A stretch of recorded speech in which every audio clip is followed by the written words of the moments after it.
Swastiastu warahmatullahi wabarakatuh.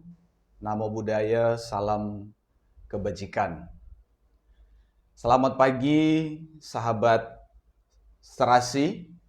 Pada pagi hari ini kita akan membahas tema tentang peran negara kepada semua agama demi keutuhan bangsa. Dan hari ini saya tidak sendiri, saya ditemani dengan narasumber kita, yaitu Bapak Ida Bagus Gede Bawe Atnyana, SAG MPDH, dari Penyuluh Agama Hindu. Dan saya sebagai hostnya, saya Restu Mannehe dari Penyuluh Agama Kristen. Selamat pagi, Jik. Selamat pagi Pak Restu. Woi, apa kabar? Ya, tetap semangat. Tetap semangat ya. Dalam suasana kemerdekaan. Kemerdekaan, betul sekali. Semangat 45. Ya, kita gelorakan itu. Kita gelorakan. Oke. Tema kita hari ini mengenai peran negara kepada semua agama demi keutuhan bangsa nih, Ji. Ya. Mengingat kita kan lagi ada di momen merayakan kemerdekaan Republik Indonesia yang ke-80. Nah, kira-kira bagaimana pandangan dari Jik Bawe mengenai peran negara kepada semua agama ini? Baik, terima kasih Pak Restu. Benar sekali ya. Ya. Kita saat ini masih dalam suasana merayakan atau melaksanakan HUT kemerdekaan Republik Indonesia yang ke-80 ya, ke-80. Jadi sedikit lagi kita sudah mau 100 tahun ini. Wow, luar biasa ya. Semoga di tahun 100-nya atau sebelum tahun 100 Indonesia bukan lagi menjadi negara berkembang, tetapi bangsa kita menjadi negara yang maju. Wow, itu luar harapan biasa. Majunya dari berbagai aspek, sektor, dari berbagai aspek. Kita menyadari Pak Restu bahwa bangsa Indonesia itu pondasinya itu dari berbagai hal. Betul. Pondasinya. Betul. Pondasinya dari berbagai hal, dari suku, ada banyak suku kita, ada banyak kebudayaan yang kita anut, yang kita yakini, ada 6 agama yang saya 6 agama. Nah, kenapa di Indonesia bisa ada 6 agama? Ini membuktikan bahwa bangsa Indonesia, pemerintah Republik Indonesia itu membuktikan bahwa pemerintah itu sangat peduli terhadap kehidupan religius, kehidupan beragama dari masing-masing rakyatnya atau setiap warga negaranya. Tidak mengharuskan, harus satu. Nah, tidak. Jadi kita diberikan kebebasan, namun tetap dalam koridor aturan pemerintah, kan begitu. Betul sekali. Karena kita ada di sebuah negara, tidak lepas dari yang namanya aturan. Maka dalam menjalankan aktivitas keagamaan, keyakinan kita pun kita harus tunduk terhadap aturan-aturan pemerintah. Kan saya setuju dengan itu. Kalau tanpa aturan pemerintah, agama itu mungkin di Indonesia itu sudah kacau kehidupan beragama. Kacau ya. Dari 6 agama. Dari 6 agama betul, itu. Betul. Kalau saya melihat, saya memandang dengan adanya aturan pemerintah itu, kehidupan beragama, 6 agama yang sampai saat ini sangat toleransi, Pak. Sangat toleransi. Karena ada aturan-aturan tertentu. Nah, walaupun ada sedikit gesekan, itu paling tidak oknum tertentu. Artinya secara umum kita itu toleransi. Betul sekali. Karena negara menjamin kebebasan itu.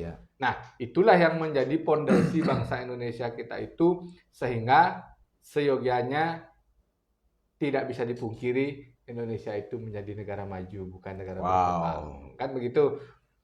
Dari segi kebudayaan kita banyak. Kalau kita bandingkan dengan Eropa, Pak Restu. Iya. Kalau di Eropa itu satu kebudayaan, Iya. banyak negara gitu. Betul, betul sekali. Kalau kita di Indonesia, Satu negara, satu negara banyak banyak kebudayaan. kebudayaan. Nah, Wah. begitu mungkin Pak Restu aja Sumatera aja mungkin sudah sekian Betul. punya tradisi kebudayaan. Iya. Jawa, Kalimantan, Sulawesi, Papua dan lain Bali, Lombok Iya. dan lain sebagainya. Itu semua cerminan ketika itu menjadi bersatu, maka layaknya sebuah lukisan yang penuh warna dan sesuai dengan porsinya. sesuai dengan Nah, itu porsinya ya. tetap kuncinya sesuai Iya, dengan porsinya. iya. Maka akan menjadi indah. Apa indah kalau Iya. lukisan itu hanya satu warna? Nggak kan? Iya. Jadi harus warna-warni. Tergantung kita memposisikan setiap warna itu. Jadi seperti itu. Saling melengkapi. Saling melengkapi, Pak Restu. Jadi kalau saya lihat tema hari ini peran negara peran negara kepada semua agama demi demi keutuhan bangsa. Ya. Peran negara kepada semua agama. Nah, dalam hal ini saya bukan presiden ya. Iya. Tetapi saya bukan pemerintah, tetapi Ya. kita adalah bagian dari Betul, pemerintah, bagian dari pemerintah. yang harus menyampaikan kira-kira harapan apa yang perlu kita dapatkan Ya. dari pemerintah yang kita sosialisasikan kepada masyarakat luas, Ya. sehingga program-program pemerintah itu dapat berjalan sesuai dengan yang direncanakan. Dan tentunya kita sebagai bangsa Indonesia, sebagai rakyat Indonesia mendukung program-program pemerintah itu. Karena Ya. kalau seberapapun bagus program yang dicanangkan, yang direncanakan oleh pemerintah itu tanpa mendapat dukungan dari rakyatnya, Ya. itu tidak akan bisa. Tidak akan berjalan bisa dengan ya. baik. Ya. Kecil perencanaannya, dukungannya besar, maka hasilnya bisa besar. Bisa besar ya. Besar rencananya, dukungan tidak ada, hasilnya Hasilnya bisa kecil. kecil. Iya. Kira-kira itu dulu Pak Restu. Yap. Oke, baik. Saya langsung pada poin pertanyaan saja tadi Ya, ya, oke. gitu ya, yang mungkin lebih spesifik gitu. Sebagaimana yang temanya tadi itu mengenai peran negara kepada semua agama demi keutuhan bangsa. Nah, kira-kira nih Ji, bagaimana negara dapat memastikan keadilan dan kesetaraan bagi semua warga negara tanpa memandang agama atau latar belakang lainnya? Betul. Seperti yang tadi kita sudah sempat bahas bahwa negara ini tidak hanya satu agama saja, Betul. tapi dari 6 agama itu. Nah, kira-kira bagaimana negara dapat memastikan keadilan dan kesetaraannya? Baik, terima kasih Pak Restu. Jadi kalau pandangan saya bagaimana negara itu dapat memastikan keadilan terhadap semua bangsa dan negaranya, tentu kalau yang pertama itu harus adanya kepastian hukum. Kepastian hukum. Kepastian hukum atau peraturan perundang-undangan. Iya. Sama dengan orang berkeyakinan kan diatur dalam undang-undang, berhak memilih salah satu agamanya yang ada di Indonesia. Nah, walaupun dalam kenyataannya orang beragama itu dengan menggunakan kebudayaan. Iya. Kenapa saya bilang orang beragama menggunakan kebudayaan? Kita di Indonesia makanya saya bahas tentang tradisi Iya, tadi. betul. Contohnya, umpamanya kenapa saya katakan ada orang lahir, ada anak lahir, dia itu kan belum beragama. Betul. Tapi karena orang tuanya beragama, jadi dia ikut beragama. Betul sekali. Apakah sistemnya di masyarakat atau ada patrilineal atau matrilineal, bisa ikut salah satu. Kan seperti itu. Kalau sistemnya matrilineal, berarti ikut ibu, berarti mengikuti kepercayaan ibu, kan begitu. Betul.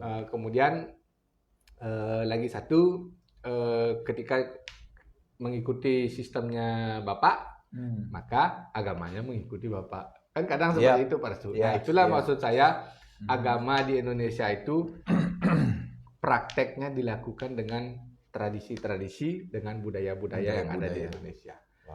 Kalau nggak ada murni kayaknya, semua ada tradisinya. Gitu. Betul. Sama dengan kayak Hindu contohnya yang saya anut, di Bali saja sudah berbeda tradisinya antara desa.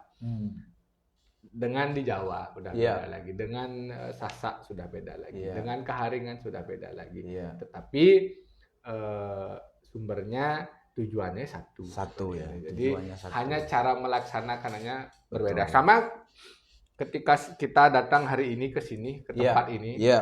mungkin Betul. Madi naik pesawat terbang dia ke Betul. sini, Pak Restu naik kereta api mungkin. Kalau saya terbang, itu mungkin. Jadi tujuan kita sama. Iya. Artinya Betul. tujuan kita itu apa yang dicanangkan itu untuk mendapatkan keadilan dan menjamin keharmonisan Wow. yang ada. Itu kepastian hukumnya harus jelas. Harus Karena jelas ya. di Indonesia itu ketika kita berbicara yang tidak benar, yang namanya kejahatan itu tidak mengenal agama, Ya. Pak Restu. Tidak mengenal agama dia kejahatan. Iya. Orang apa aja bisa jahat, Betul. apapun agama Betul. dia bisa jahat. Sama kayak Ya. orang korupsi, Hmm. nggak ada gininya. Korupsi itu nggak ada gininya. Apa namanya? Nggak ada hubungannya. agamanya. Nggak ada hubungannya dengan agama ya. Tetapi kalau kita lihat pelakunya adalah orang beragama. Gitu. Betul. Dan tidak mengenal dia agama apa bisa Yap. korupsi. Jadi Yap. bukan berarti agama ini aja yang korupsi, enggak. Ya. Semua agama pun ada di sana. Coba Betul. lihat di apa namanya penjara tipikor semua ada di sana. Semua ada. Artinya secara ini agama itu korupsi itu tidak mengenal Memandang agama. agama. Memandang agama siapa saja Betul bisa kena. sekali ya. Tetapi yang kena justru orang beragama, itu yang jadi masalah. Nah, sama selain itu peran negara selain memberikan, kalau kepastian hukumnya sudah jelas, perundang-undangannya sudah jelas. Nah, sekarang sebagai aparat pemerintah bagaimana kira-kira menegakkan, mengawal konstitusi yang ada. Iya. Itu. Jadi tidak Biar- hanya sekedar tertulis, tapi benar benar ditegakkan. diimplementasikan. Harus diimplementasikan. Kalau hanya tertulis tidak pernah diimplementasikan, Iya. susah. Kan gitu. Nah, berkaitan dengan undang-undang ataupun peraturan tadi, Ji, itu kan di negara kita kan memang itu sudah diatur ya, dan itu Betul. sudah ada undang-undangnya memberi kebebasan kepada setiap orang untuk memeluk agamanya masing-masing.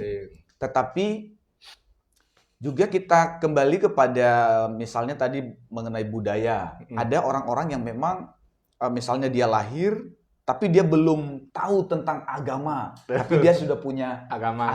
Nah, ini mungkin bisa nyambung dengan pertanyaan yang berikutnya nih, Ji. Apa peran pendidikan dalam mempromosikan toleransi dan keharmonisan antara agama di masyarakat?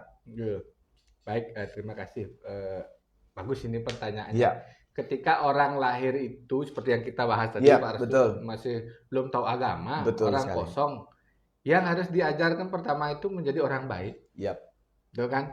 Jadi orang Setuju. baik. Kalau langsung baru lahir udah diajarin ilmu agama itu kayaknya agak susah ya. Susah ya. Susah. Jadi paling tidak kita mengajarkan anak-anak itu dengan ilmu baik lah dulu. Ilmu baik.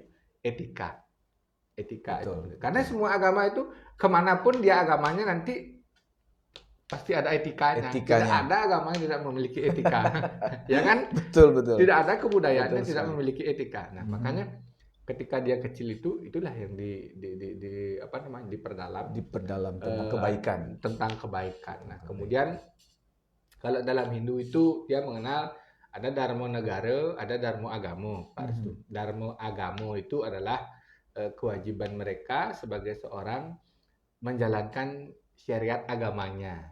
Dharma Negara itu dia wajib menjalankan aturan-aturan pemerintah yang ada. Jadi seperti itu. Nah, kalau dikaitkan dengan dunia pendidikan, bagaimana seharusnya dunia pendidikan itu berperan agar kehidupan harmonis ada toleransi antar beragama, antar umat beragama. Itu dah dari dini dia seperti itu. Kemudian di sekolah mungkin di setiap sekolah menyediakan kalau tidak ini kan kembali ke wilayah. Umpamanya ada wilayah yang memang mayoritas agamanya A, pemeluk B-nya sedikit. Betul. Dikondisikan pelajaran agamanya bukan tidak diberikan belajar agama, diberikan ruang mungkin Betul. mencari pendeta atau Betul. seperti apa. Itu Setuju. salah satunya. Kemudian ini pengalaman Pak Restu, Iya. karena saya sebelum jadi penyuluh ini adalah pendidik. Wow, Jadi luar biasa. saya ada di sekolah dan ada di kampus. Kalau tradisi saya, setiap pelajaran agama itu kan tidak semua, karena saya Hindu, jadi yang saya ajar Hindu. Dan yang umat lain itu punya jadwal sendiri sudah agamanya. Artinya pada saat ini kan 3 jam ini pelajarannya 3 jam. Jam pertama itu wajib dia ikut sama saya. Semua agama. Karena materinya itulah tentang kebinekaan. Dan kebinekaan itu. Luar biasa. Dan saya berikan ruang karena saya biasa sebelum orang belajar kita berdoa. Bergilir berdoa. Agama apapun ada di kelas itu kita kasih kesempatan berdoa sesuai keyakinannya. Kemudian setelah mereka berdoa baru saya masuk ke kebinekaan itu. Setelah kalau di sekolah ini 3 jam pelajaran itu jam setelah itu baru saya lepas yang tidak beragama Hindu, baru saya mengajar yang Hindu saja. Di kampus pun kadang waktu masih mengajar saya melakukan hal yang sama dulu. Nah, itu pengalaman yang saya lakukan. Nah, mungkin hal-hal seperti ini perlu dipertimbangkan di setiap sekolah. Untuk paling tidak mereka tahu loh, umat Muslim seperti ini. Umat Kristiani seperti ini. Paling tidak dia tahu seperti itu anak-anak dulu. Karena apalagi anak-anak zaman sekarang yang menganggap pelajaran agama itu tidak terlalu penting. Kalau di Hindu mungkin plesetannya begini. Kenapa belajar agama? Mau jadi pemangku, mau jadi pendeta. Mau jadi pendeta. Betul. Mau jadi pendeta. Gitu. Padahal belum tentu kan begitu. Belum tentu Pak Restu. Nah, jadi pendidikan keagamaan itu, dan saya nilai sudah bagus dari tahun berapa itu ya. Kalau saya lihat, perhatikan di sekolah yang pendidikan agama di kelas itu hanya 2 jam pelajaran, sekarang sudah ditambah. Sudah ditambah. Betul. Ini kan upaya dari pemerintah untuk meningkatkan iman dan takwa kita. Ketika iman dan takwa kita sudah kuat, yang namanya perilaku atau tindakan kriminal itu jauh dari kita. Kalau sudah kuat iman dan takwa kita, kan seperti itu. Nah, menambah sekarang menjadi 3 jam. Saya kira ini sebuah upaya yang sangat baik. Ada orang rugi belajar? Enggak. Itu sudah ditambah saja jam pelajarannya. Kadang ada yang belum belum berakhlak mulia. Apalagi tidak, kan begitu Pak Restu. Sudah ada pelajaran agama, masih terdapat ya. Apalagi tidak ada. Apalagi tidak, coba dibayangkan. Jadi lebih parah lagi. Lebih parah lagi seperti itu. Iya, memang ada banyak orang berpikir bahwa ketika belajar tentang agama itu selalu mengarah kepada nanti jadi pendeta, jadi pemangku. Padahal selain daripada memang bisa menjadi pendeta, bisa menjadi pemangku, tapi kan untuk diri kita sendiri dulu. Betul. Karena kan seperti tadi sudah disampaikan Tuh Haji bahwa pendidikan, peran pendidikan juga penting, tapi pendidikan yang benar itu harus dimulai dari keluarga dulu. Betul. Di dalam keluarga artinya memang orang tua punya peran penting sebelum kemudian anaknya misalnya disekolahkan. Walaupun mungkin di sekolah dia dapat 3 jam, tapi 3 jam yang di sekolah itu kan hanya sebentar aja. Itu juga dia tidak sendiri saja. Sehingga materi yang dia terima mungkin sangat kurang. Jadi memang sangat diperlukan pendidikan agama di rumah. Betul. Maka orang tua juga perlu memperlengkapi diri ya. Betul. Wow, Sangat ini tuh. Oke. Ada pertanyaan lagi nih, Ji. Bagaimana negara dapat menjamin nih kebebasan beragama bagi semua warga negara sambil tetap menjaga keutuhan dan persatuan bangsa? Misalnya gini, Ji. Walaupun sudah ada SKB 2 menteri gitu ya yang memang menjamin tentang kebebasan beragama, tetapi masih ada saja informasi-informasi yang kita dapatkan tentang misalnya ada yang penolakan terhadap umat beragama di Ya. tempat A, di tempat B. Nah, itu kira-kira bagaimana mensiasatinya itu, Ji? Nah, itulah yang saya katakan tadi, itu kan bisa berkategori oknum-oknum yang seperti Ya. itu. Ya. Nah, kemudian ini juga pengaruh kita banyak bermain di media sosial. Apalagi banyak orang yang dapat gaji sekarang dari media sosial. Wah, betul Kan sekali. begitu? Betul, saya setuju. Untuk mendapatkan banyak tontonan, maka dia harus membuat sesuatu yang viral. Viral. Nah, terkadang ada orang berceramah, Ya. videonya dipotong. Nah, Ya kan? betul. Sehingga membuat kegaduhan. Ramai Ya. lah orang berkomentar, Ya. tayangannya banyak. Ya. Naik gininya. Ya. Nah, itu yang terjadi, yang saya amati.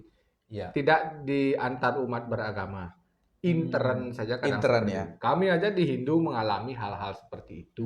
Ada seorang pendeta ceramah, sepenggal dipotong, lalu dikomentari pedas, dan seperti itu.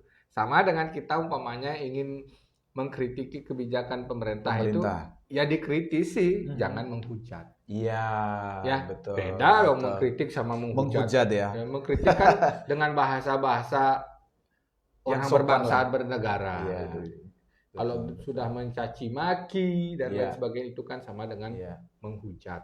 Betul, Itu tidak betul. baik. Agama manapun tidak Iya. membenarkan hal-hal Iya. seperti itu. Iya. Jadi kalau ini yang terjadi di Hindu pun saya lihat seperti itu. Dipotong ininya sepenggal, Diupload lalu lagi. dikomentari, viral jadi seperti itu. Wah. Maka Iya. ininya naik, gajinya naik, gitu. Nah, Ya. yang menjadi bahaya itu kan ini yang kita bahas tadi. Ya. Anak-anak yang Ya. belum kita yang ilmu agamanya belum sampai di sana itu Betul. bahaya. Betul. Berarti begini, dia Iya. nanti ikut jalan salah nanti Iya. seperti itu. Iya. Itu bahayanya. Mungkin kalau harapan saya ini sebenarnya terhadap pemerintah Iya.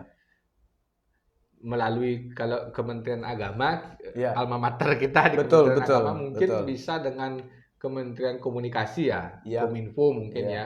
Bagaimana kira-kira cara memfilter hal-hal seperti Iya, itu di media sosial betul. agar yang namanya ujaran kebencian yang seperti itu Iya. bisa di-counter. Iya. Atau kalau ingin dapat gaji dari media sosial, jadi tindakan-tindakan yang seperti itu tidak dinilai gitu, itu loh. Iya.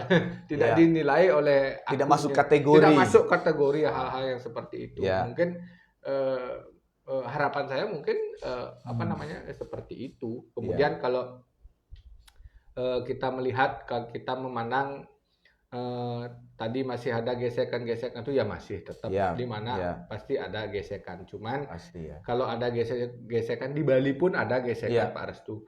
Cuman kan tidak sampai membuat menjadi dibesar-besarkan lagi. Selesaikan dengan musyawarah dan mufakat. Betul. Ya, selesaikan dengan musyawarah mufakat. Ya. Ketika terjadi permasalahan, lebih baik duduk bersama, jangan Ya. buru-buru di Sosial media. udah gini. Ya. Jadi kalau di sosial media itu orang yang tidak melihat kejadian yang komentar.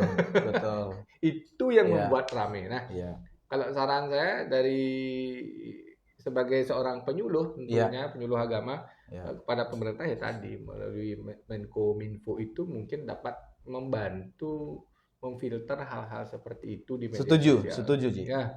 Ya. Jadi biar tidak membias terus. Kalau Ya. itu membias terus akan menjadi Jadi virus. menjadi Ya. bola salju membesar. Jadi seperti Ya. itu. Yang kebenaran sesungguhnya tidak kita ketahui. Gitu. Iya. Jadi seperti itu Pak Restu. Iya, oke, terima kasih Jik.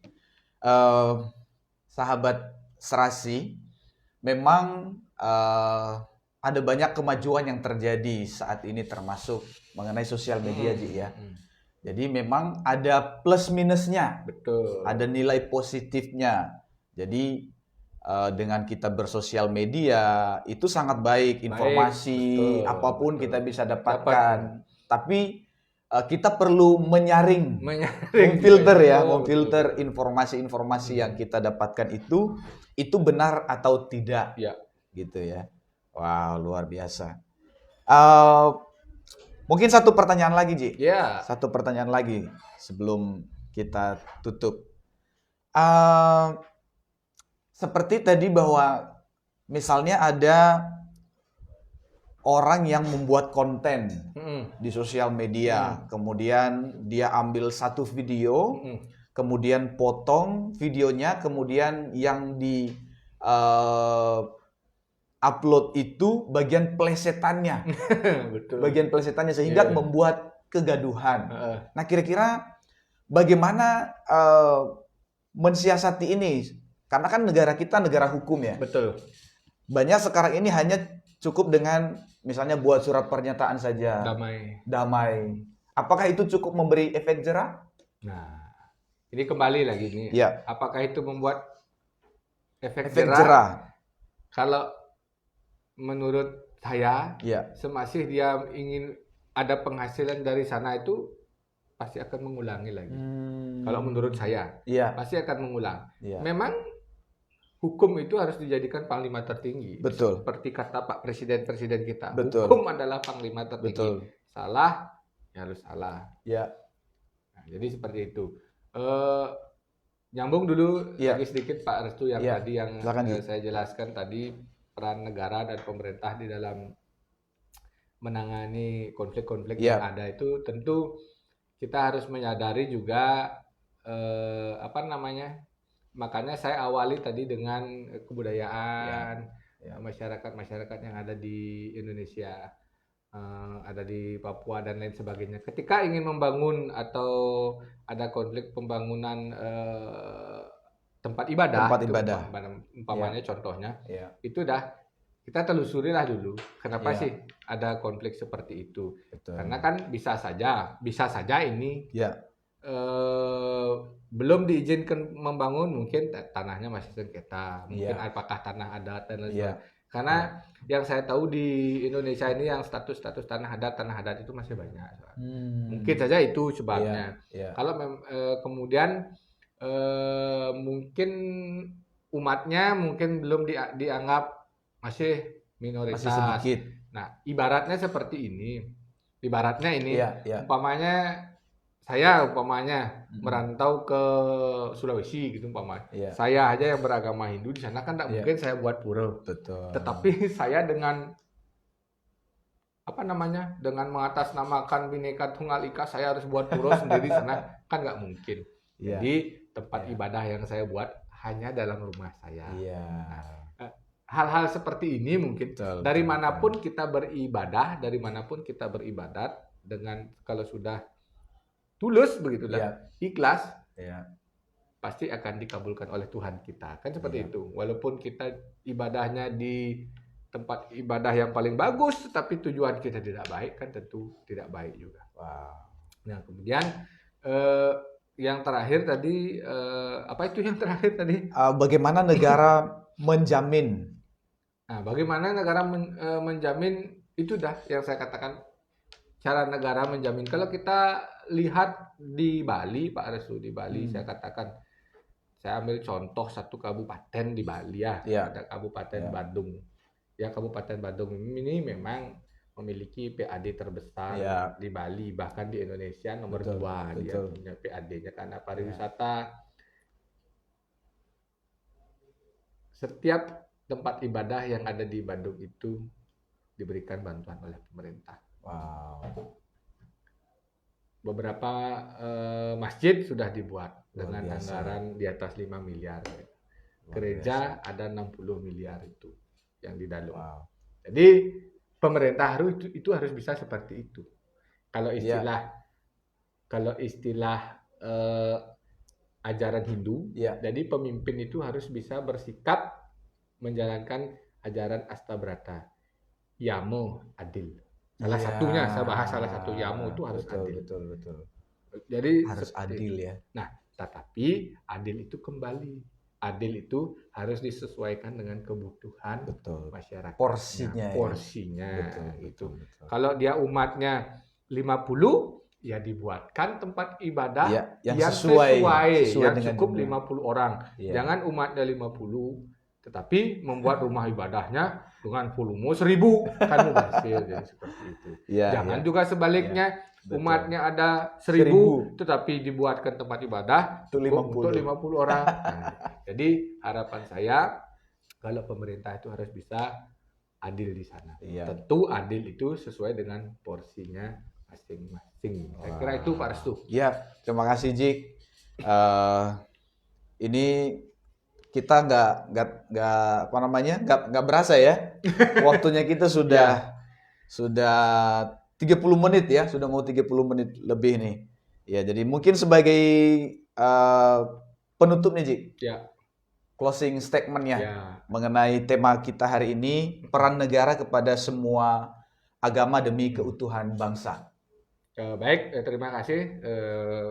Demikian juga sahabat KUA dan Pasar Selatan dimanapun berada, ada sedikit pesan saya, terutama di hari kemerdekaan ini berkaitan dengan peran agama terhadap keutuhan berbangsa dan bernegara di Indonesia ini. Yang pertama, sebagai masyarakat, mari kita mengutamakan akal di dalam melakukan sebuah tindakan. Jangan terprovokasi dengan berita-berita yang belum tentu kebenaran. Yep. Jadi, dan juga masyarakat, kita sebagai masyarakat, pemerintah tidak mungkin merencanakan yang jelek untuk kita. Pemerintah pasti ingin yang terbaik. Untuk itu, kawal program pemerintah. Mari kita dukung dan sukseskan kawal pemerintah. Siap. Yang sekarang Asta Protas. Asta Protas. Mari kita kawal. Kalau disuruh jangan buang sampah sembarangan, ya jangan gitu. Kalau dibuang sembarangan timbul masalah lagi. Nanti nyalahin pemerintah lagi. Itu lagi. Nah, kira-kira itu pesan terakhir saya untuk kita semua, bukan untuk masyarakat di luar. Termasuk untuk saya Pak Restu dan semua yang ada di sini. Siap. Ya, terima kasih banyak Dik untuk penjelasan mengenai tema kita hari ini, dan juga terima kasih untuk Sobat Serasi KUA dan Pasar Selatan yang sudah menyaksikan podcast Serasi hari ini, dan semoga kita semua dalam keadaan sehat, kita bisa menyambut kemerdekaan yang akan kita laksanakan di tanggal 17 Agustus. Betul. Dan kita akan akhiri untuk pembahasan kita hari ini, dan kami ucapkan Shalom, Om Swastiastu, Om Swastiastu. Assalamualaikum warahmatullahi wabarakatuh. Namo Buddhaya, salam kebajikan. Merdeka. Merdeka.